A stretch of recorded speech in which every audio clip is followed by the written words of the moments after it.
Voilà, avec nous pour en parler de cette nomination et des actualités du Conseil régional, le président du comité directeur, Gérald Cretegny. Bonjour. Bonjour. Merci de votre présence. J'aimerais rebondir sur les propos qu'on vient d'entendre de Pierre-Alain Schmitt sur la question de la communication, où il dit qu'il faut faire un effort particulier. Est-ce qu'aujourd'hui, le Conseil régional fait face à un déficit d'image ? Alors, je pense que le Conseil régional est une machine qui est un petit peu compliquée pour le citoyen moyen, ce qui fait que effectivement, nous devons faire un effort de communication. Nous l'avons déjà constaté, nous savons que nous devons aller dans ce sens-là et nous avons d'ailleurs marqué ce terrain-là par l'engagement d'un spécialiste en communication depuis quelques mois. Donc, nous travaillons effectivement à cette communication. Alors ça, c'est la partie de la communication. Il y a aussi ces départs successifs. Il y en a eu deux dernièrement, donc François Debluy et Dominique Lacristin. Alors là, Pierre-Alain Schmitt remplace un de ces deux postes, il y en a encore un qui est à repourvoir. Il nous parle aussi d'un moment, concernant le Conseil régional, je le cite, un moment complexe et crucial. Ça a l'air assez sensible comme situation à l'entendre. Est-ce que c'est le cas ? Alors, je pense que c'est un petit peu l'histoire du Conseil régional. L'histoire du Conseil régional a débuté en 2004. Nous avons eu toute une période d'études. Nous avons ensuite commencé à travailler sur la concrétisation qui se fait à travers, et nous allons, je crois, en parler, le DISREN en particulier, ce dispositif d'investissement. Et forcément, on arrive dans le concret, dans le dur, avec des questions d'argent, des questions de décision, d'où se prennent les décisions, etc. Et nous avons en particulier vécu le départ de communes qui font qu'il y a vraiment des points d'interrogation qui sont venus. Mais maintenant, je pense quand même que par rapport en particulier à la position des communes devant le DISREN, nous avons en tout cas un bon espoir de pouvoir consolider ce conseil régional. Alors justement, à travers le DISREN, c'est un bon exemple. Là. Donc on rappelle que c'est le dispositif d'investissement solidaire. Les chiffres 2017 ont été publiés. C'est 39 millions investis en 2017. Dont près de 33 millions qui provenaient de fonds tiers. Là, l'objectif, c'est de pouvoir inscrire ce DISREN, ce dispositif, dans les statuts comme but principal du Conseil régional. Voilà, l'un des phénomènes, alors qui peut effectivement expliquer aussi d'ailleurs un petit peu cette position délicate, je dirais, aujourd'hui du Conseil régional, c'est que nous avons d'une part des communes qui ont inscrit le DISREN, qui ont accepté le DISREN par une votation de leurs législatifs communaux, et puis quelques communes qui l'ont refusé ou qui ne l'ont pas présenté. Ce qui veut dire que nous nous retrouvons dans une situation où tout le monde n'est pas égal finalement par rapport à la région.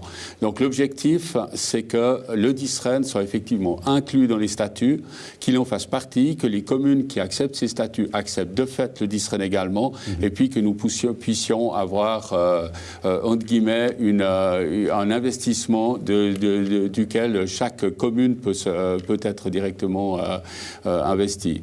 Quelle est la priorité, Gérald Cretegny, aujourd'hui ? Est-ce que c'est de convaincre la population ou de convaincre les élus communaux ? Et je pense qu'on doit convaincre un peu tout le monde. C'est-à-dire qu'il faut que... Parce que pour les communes, c'est aussi un enjeu que d'être au Conseil régional.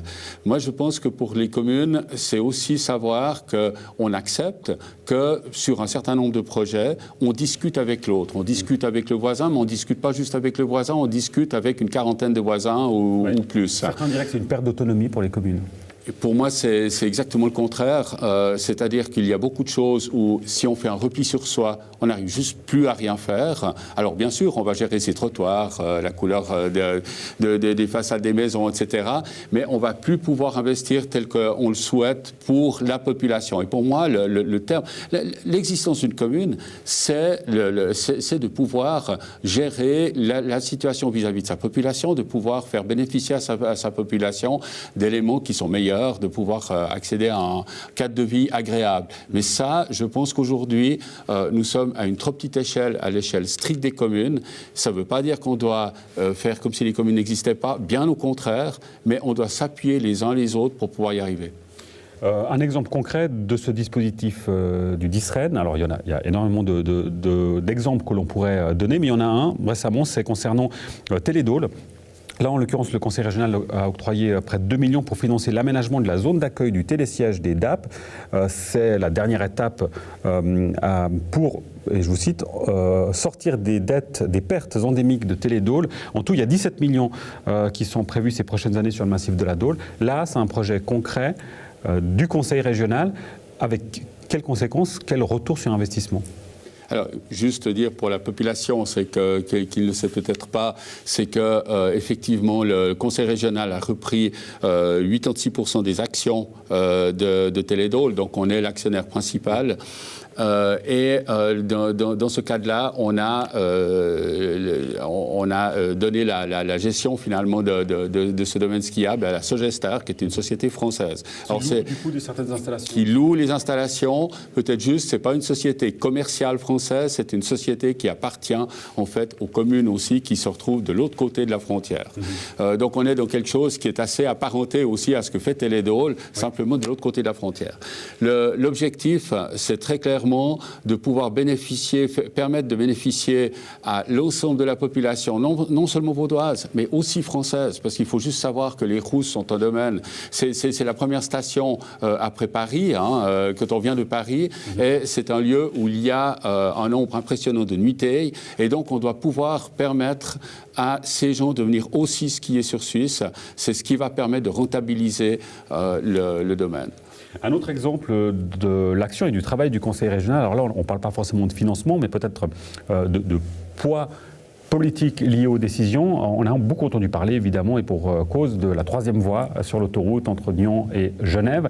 Là on sait qu'a priori on va sortir du fantasme et ça peut se concrétiser grâce à l'action du Conseil régional qui a été tapé à la porte de l'Office fédéral des routes.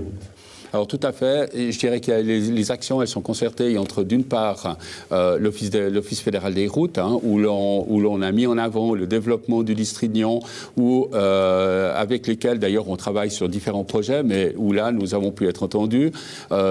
Si nous avons entendu, c'est aussi parce qu'on s'investit dans le cadre de l'agglomération du Grand Genève pour que les projets qui nous touchent puissent avancer, et il y a une cohérence en tous ces projets. Je crois que les offices, en particulier fédéraux, aujourd'hui, n'ont pas de souci pour investir dans un endroit pour autant que la cohérence soit là. Et ça, c'est l'élément qui a été mis en avant dans le cadre de ce projet. Merci beaucoup, Gérald Crétegny. Puis on a envie de vous dire bonne chance, du coup, pour la suite avec tous ces projets, et à bientôt. Merci.